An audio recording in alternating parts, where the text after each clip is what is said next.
there's so many different parts of sex, right?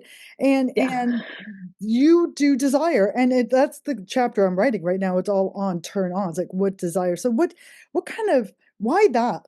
Why and what's the juiciness in that for you? John Eldridge has this quote that I quote all the time and that I really love. And the essence of it is that desire is the essence of the human soul, that nothing of any greatness is ever accomplished outside of desire.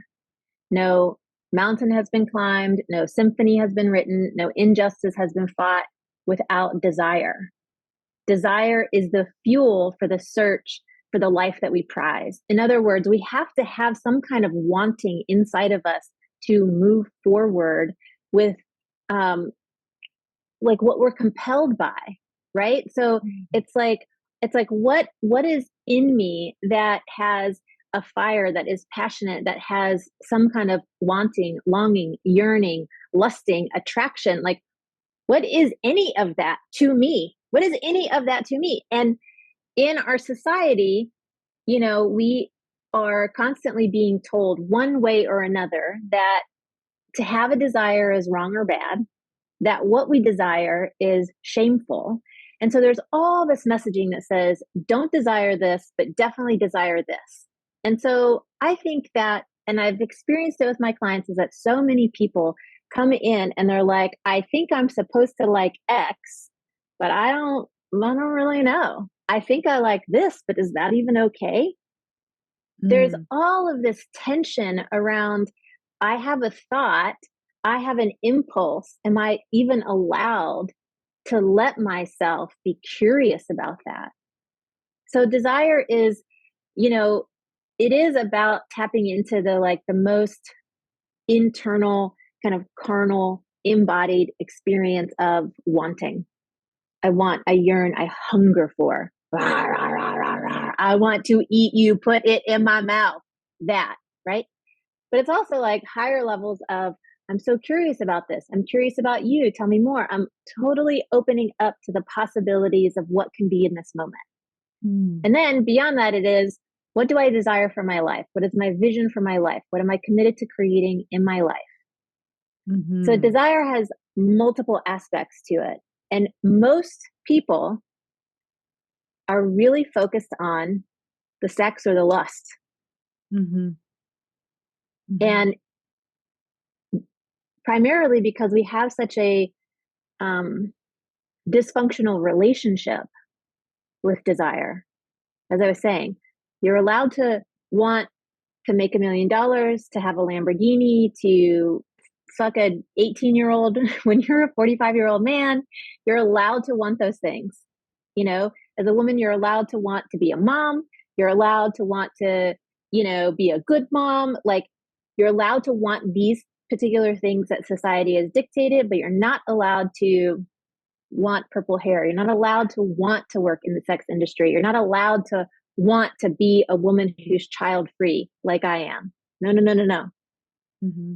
So, desire is concentrating on desire is also about giving people a fuck ton of permission to have a desire and explore it and be curious about it, and then to really check in by being out in the world.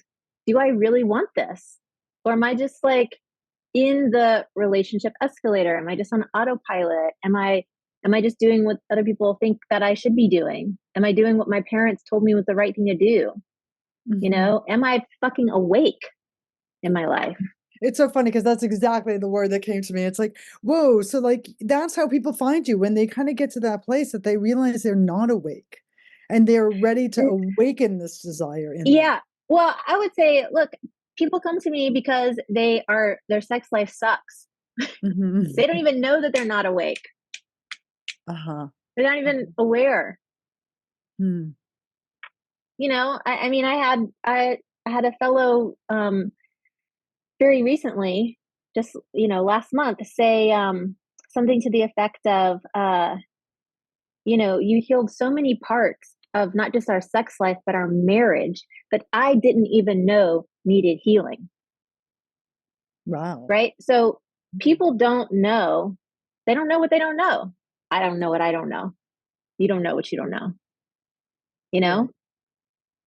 Yeah, And so we only find out about it when we get into it. yeah, and I still remember you talking about, like, the menu, right? You only could choose what's on the menu, and you don't realize that there could be so many different things on the menu. And and Mhm. and once you know that there's so many more things on the menu, then, you could be more Mhm. discerning about what Mhm. you want and what you don't want. Totally. Totally. And your menu grows through Right. experience. Your menu grows through exposure, right? So when I give myself the experience of going to a kinky event and I see other people playing, I'm like, wow, I had no idea that that even existed. Mhm. Wow. Okay. I didn't even know that that was on the menu.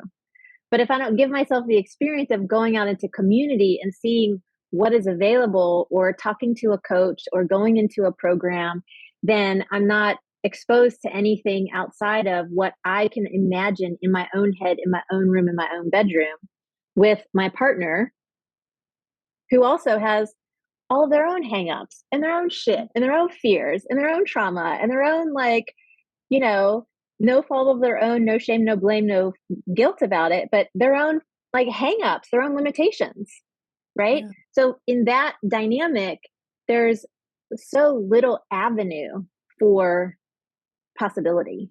Mhm. How can people find their turn-ons? Like, how do you like, by going out and experiencing things, but if you're so I mean, there's so many people that aren't gonna go to a kink club or to a swingers Sure. club. So, like, how do you help guide people to understand what they like? Or give them even help them understand to give permission that they're allowed to like what they like? Yeah. Well, there are a variety of different kinds of specific exercises that I either take people through or I have audio lessons, like embodiment practices that we do that are audio, like kind of like a guided meditation, but it's a guided embodiment practice. Touch yourself like this, move your body like this, these kinds of things. There's dozens and dozens of very specific ways, but essentially the kind of overarching message here is really about you got to give yourself the time and space. Like you got to invest in the time and space to be curious with yourself.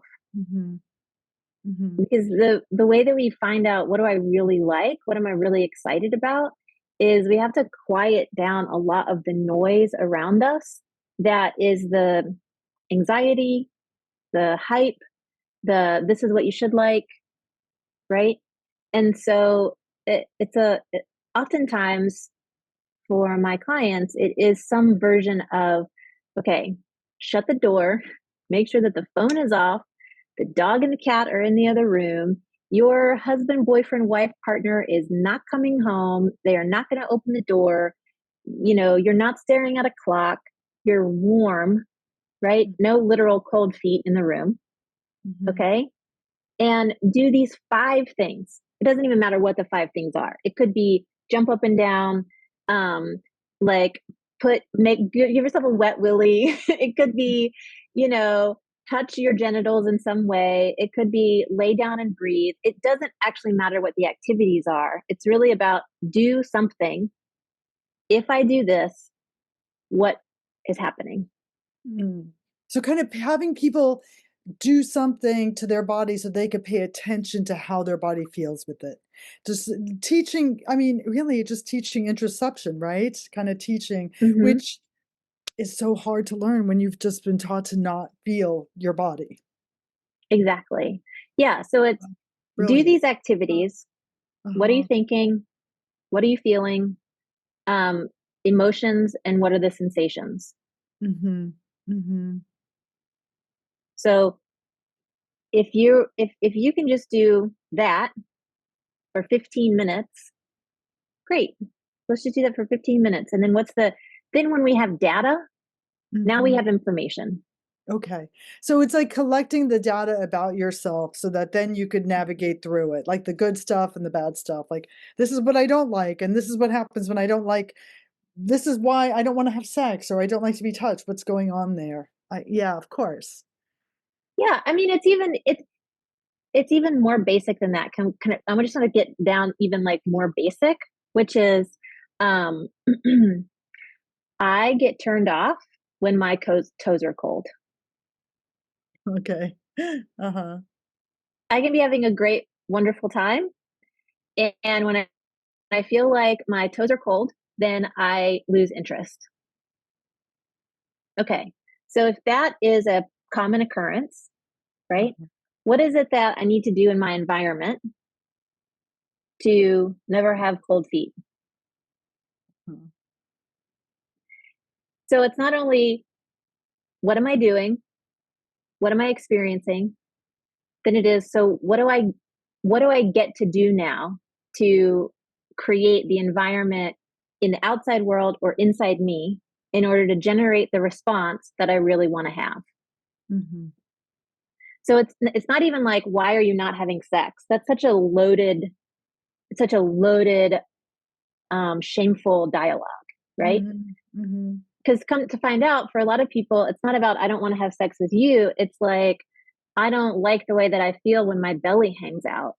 Mm, mm, That mhm. actually has nothing to do with their partner, but the dialogue of why are we not having sex is usually this like shame ridden partner frustration. Something is wrong with us as a couple, da da la la la, Mhm. you know?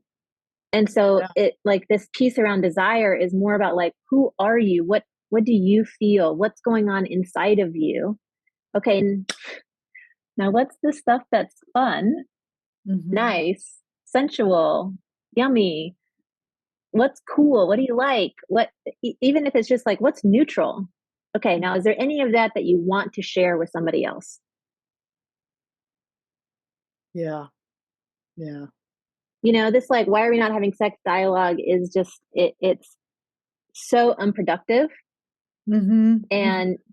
and you have to like unpack a whole bunch of things to even like get into it. So it's much easier to just be in the place of like, what does it feel like when you put your finger between your fingers? What is Right. like what's happening? Right. Hmm. Yeah. God, I had something that just came to me. It's kind of like when you don't know what you enjoy in your body, everything feels like something's wrong with you.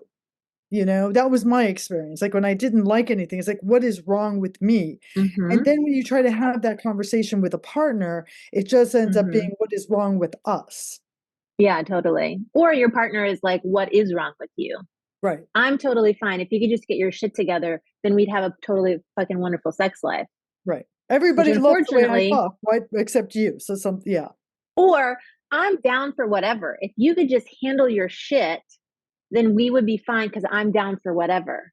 Mhm. And Mhm. unfortunately, in my experience over the last like 15 years, more men are in that perspective than women are in a heterosexual paradigm. Hmm. Why do you More think that is? men, well, I think that socially, more men are given permission to be down for whatever. More men typically have more sexual experience than their heterosexual female partners. Um, Particularly people who are currently at this stage about like I'd say 30 and above, Mhm. because there's a lot of men have a lot of permission to have partners and then get married. Women have much more purity culture.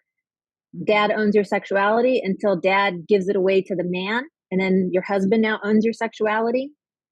There's a lot more pornography that is geared towards men, so they have more exposure to different kinds of sex acts, and so they have more of a, by and large, broad brushstrokes. There's more information, and men can see much more variety. Of course, women can see the variety, but 90%, 90 plus percent of pornography is made by men for men to have men get off, and it doesn't feature women's authentic, real sexual desire or experience or any of that kind of stuff.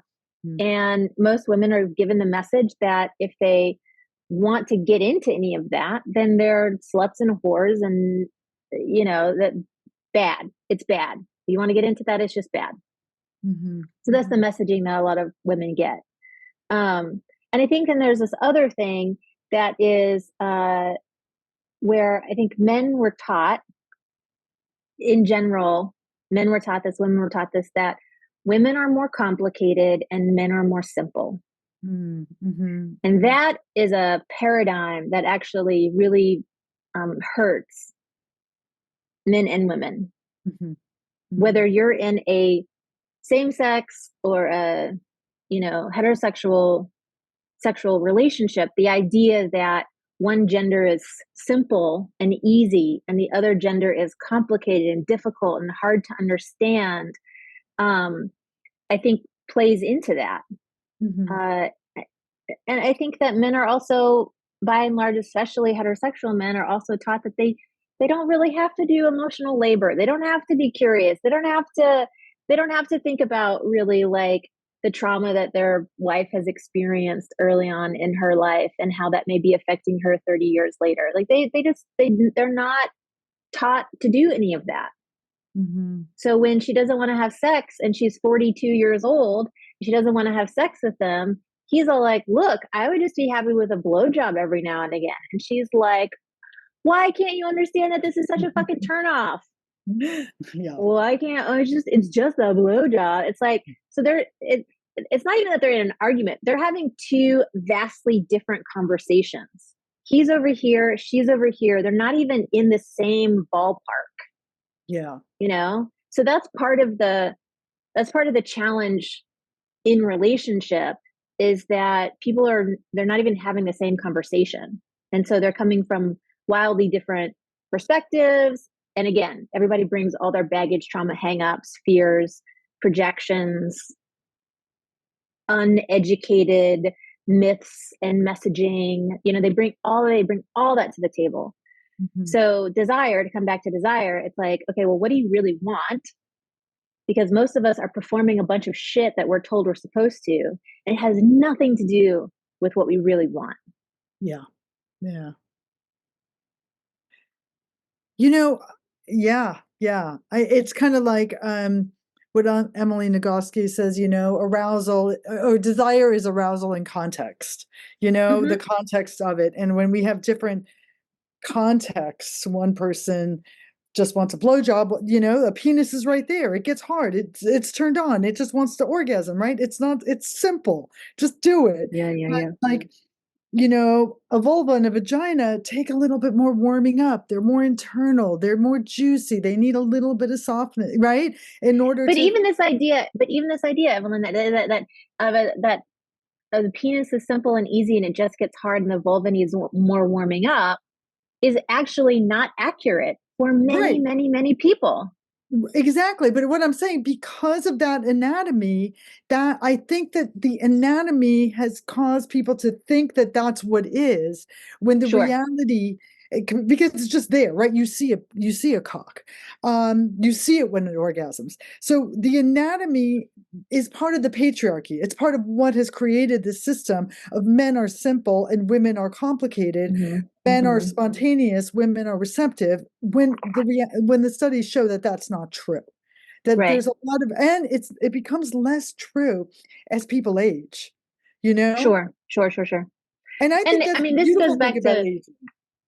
absolutely, absolutely. And this goes back to your own, medical history, which Hmm. is, when anatomy dissections were first being done, back in the Renaissance, that mostly they were dissecting men, and they were like, a woman is just a carbon copy, Right. Yeah. right? Even though the philosophers of like Plato's era were like, these are different beings. They have different energies. Like the philosophers of ancient times had a far more nuanced perspective about men's bodies and women's bodies and the kind of way we show up in the world than say the more modern, even if several hundred years ago, doctors who were writing down, medical jargon and medical truths, and were creating these anatomy books, right? So I think Hmm. that's, in terms of your personal legacy in the medical field, right? Hmm. This is where I think that we get a lot of the um, medicalization of sexuality, Hmm. right? And what I think is that there are, I think that there are this many medical reasons why people don't perform in bed, and there are this many emotional and relational reasons why people, and trauma reasons why people do not Absolutely. have a freed up sexuality. And Absolutely. so, yeah, more like we get to have a broader definition or a broader conversation about sex and why are we not having sex? It's so true. And I mean, I think that's one of the issues, because of the way that medicine has defined healthy sexuality, which is all Absolutely. about reproduction, right? And Mm-hmm. function. And if you can't function, then it's not healthy, versus really looking at the undercurrent that like sexuality is such an energy. It's a life force energy that emanates through so much of what we do. Mm-hmm. It's not just about reproduction and pleasure. It's about being in your body. And I mean, actually, that's why I think I'm so attracted to sexuality. It's not because I want to get off or I think but I think it's such a beautiful avenue into our bodies and into our energy and into, like you Yeah. said earlier, desire.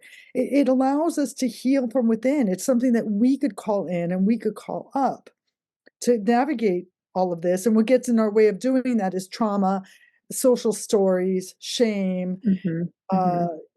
uh, thinking like, oh, we're supposed to be a certain way, but we're not working in this. I mean, I have a lot of men who are like, I don't easily get hard or turned on, or it takes me something. And I mean, like, that's beautiful because it allows you to start feeling the rest of your body.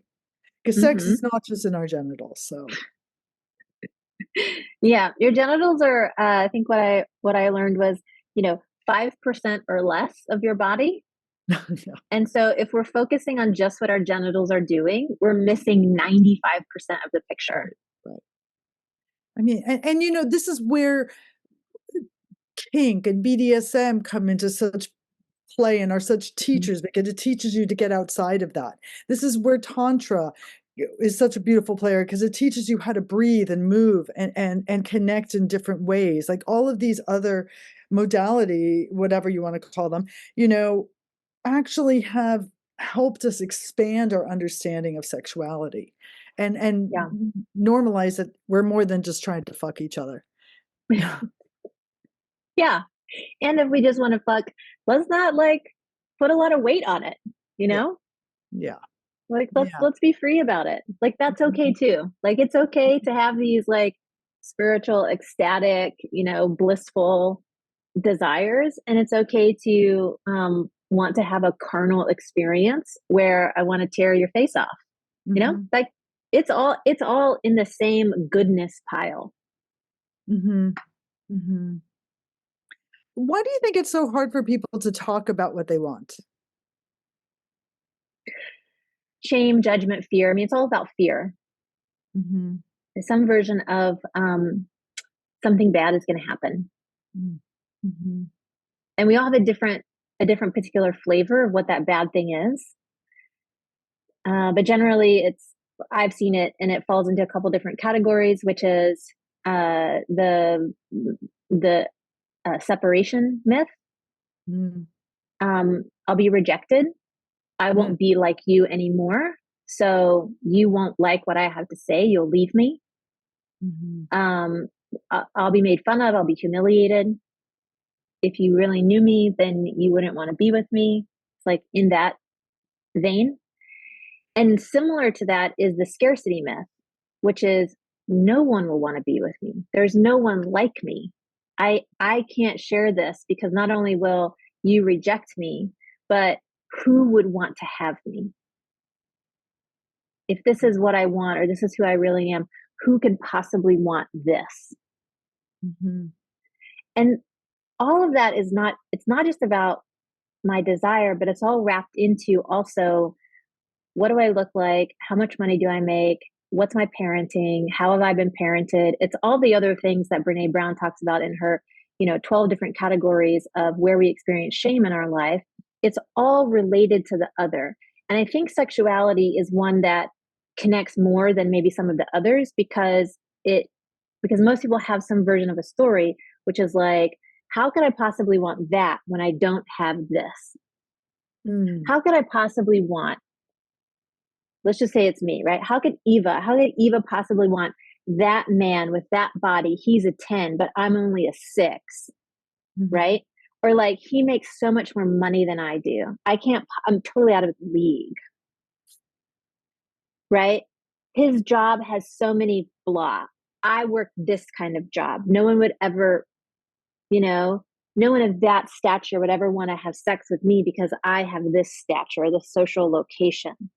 Nobody Mhm. wants to fuck a single mom. It's like, it's that Mhm. stuff, right? Or a woman close to 60, right? I mean, yeah. Age, absolutely. Mhm. Absolutely. Or fat. You're fat. Mhm. You're not supposed to be sexual because you're fat. You're over 60. You're not supposed to be sexual because you're old. La la Mhm. la. All of those things, right? So sexuality is this like piece that connects into all these other elements, right? Or you only want those kinds of sexual activities because you have a history of being traumatized. You have a history of addiction of some kind. You have a history of choosing bad, whatever. So there's all this like pathology and shame that is connected to sexuality that is also connected to our demographics, if you will, Mhm. Mhm. Mhm. in ways that I think other parts of our demographics are not connected to our sexuality. Mhm. Mm. Yeah. And Yeah. so when we get into like what stops us from talking about what we desire, there's all that demographic intersectionality, but there's also the thing that I was talking about earlier, which is there's so much messaging that says don't do it. It's just not okay to do, even if it makes zero sense. I can't tell you the number of people who I've worked with, especially women, who have come from conservative Christian families where the basic message was it's not okay for you to want something that doesn't already exist right now. Mhm. Mhm. And we don't talk about sex, so it's absolutely not okay for you to want sex or anything that's related to sex. Mhm. That is a sin, period, underline, underscore, big red arrows, you Mm. know, Mhm. do Mhm. not go. So sometimes the um the stop is it's just like a cliff. All I know is that if I go past it, I'm going to fall off and I have no idea Yeah. what is over there because there was never any kind of dialogue, exposure, conversation, anything. So there's all this like, I have no idea what's on the other side. So a lot of people say things like, I'm afraid if I let myself have what I want, I'll lose myself. I'll lose control. I'll never be able to come back. I'll fall off the edge. The same way that people talk about grief. I'm afraid that if I start crying, I'll never stop crying. Oh, uh-huh. As Uh-huh. if exploring my desire, as if being curious about myself is going to mean that I lose all control of myself and really I lose my own humanity. Mhm. I become like them. I become the other. I become, the homeless man on the street who is masturbating at 3 in the morning. I become, a sex crazed maniac, whatever even that means. Mhm. Mhm. Mhm. But it's some version of I become, again, separation. I become somebody else, some other. And that's bad. It's our fears, right, right. I think that it also could be like what we want could be weaponized. We feel like it could be weaponized against us. Mm-hmm. Sometimes, like, oh, you're going to use it, or it could feel like we're weaponizing against our partners. Oh, I like to be Mm-hmm. touched this way, and that person's like, oh, that means I'm not touching you that way, or you're telling me, it's such a mind fuck. We could get in such a Mm-hmm. mind fuck around this. So, Mm-hmm. I love really bringing it down to ourselves. Like, how do we feel? What do we need? How do we learn? What does pleasure mean inside of our own bodies? Mm-hmm. And Yeah. how and having that control, that knowledge, that self-awareness is really the key to go flowing with Yeah. another. Yeah. I think that there's so much emphasis on couples having sex with each other and couples figuring it out together, which there's Mm, nothing bad or wrong about any of that, right? But there's so much pressure on that there is not a lot of support around who are you as an individual, right? Mhm. What is your sexuality on your own for you, for who you are right now, right today, not Yeah. 20 years ago, not yesterday, but actually today. Who are you right now? What works for you? What's Mhm. exciting for you? And what do you now want to share with your partner? And because there's so much of this emphasis on we do it together as a couple, that this intermingling, as you were calling it, like it's weaponized against me or I weaponize it against my partner, that becomes so much easier because Mhm. there's because in a lot of relationships, people create a culture which is like, you are my better half. You are my other person. You and me, we are wound up really tight up each other's asses, even though we're not having anal sex at all. But we're so wound up together, right? That we don't have an individual identity in the most intimate elements of our own life. Yeah. Yeah.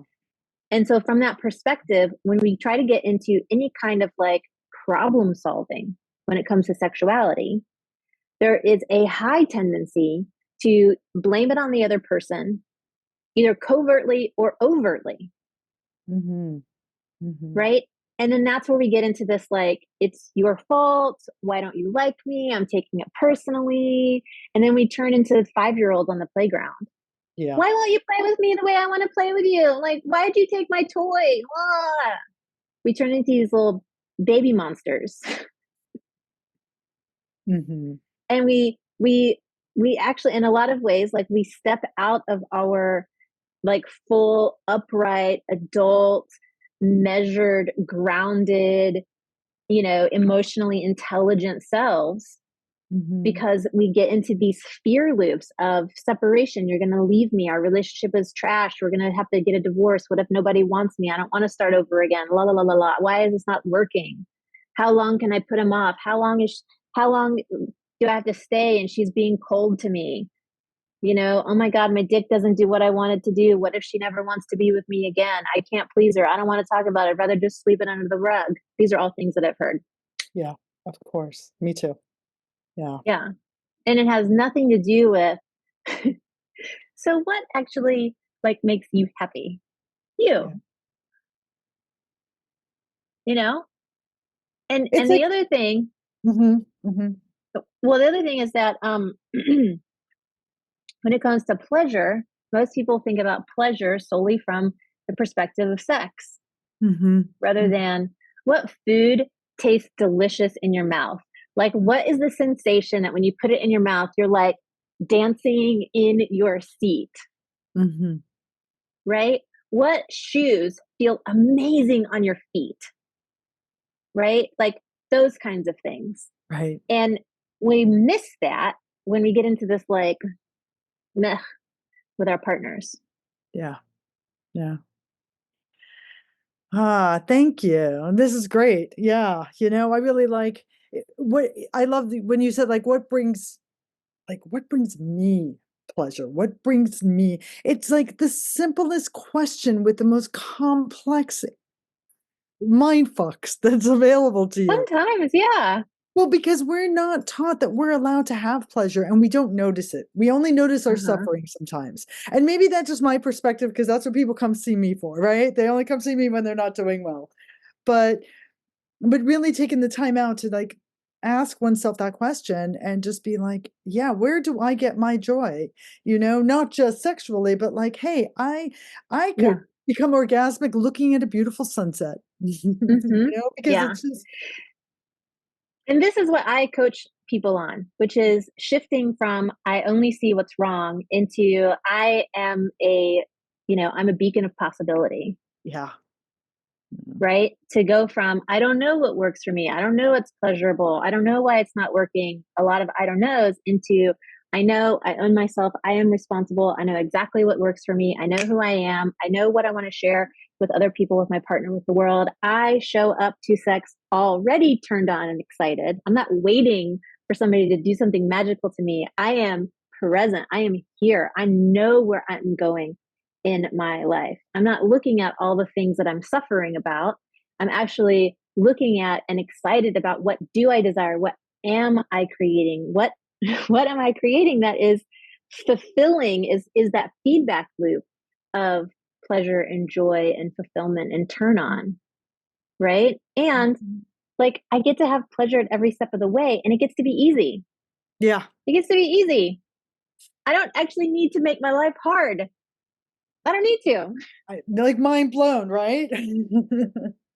Yeah, yeah, Yeah. yeah. I mean this is the coaching that I do with a lot of my clients is shifting this particular piece right here because this is also one of the underlying elements that sustains shame and guilt and fault and blame and there's something wrong with me, this dialogue, right? Mhm, mhm, Like, well, if it's not hard, I'm not making any progress. But it's like pleasure and ecstasy, right? From the very beginning, when I was saying it's like, but it's like, it's to be open, it gets to be free, it gets to be, it's like unencumbered. mhm, Unencumbered is ease. mhm, mhm. Mm. Yeah, I feel that.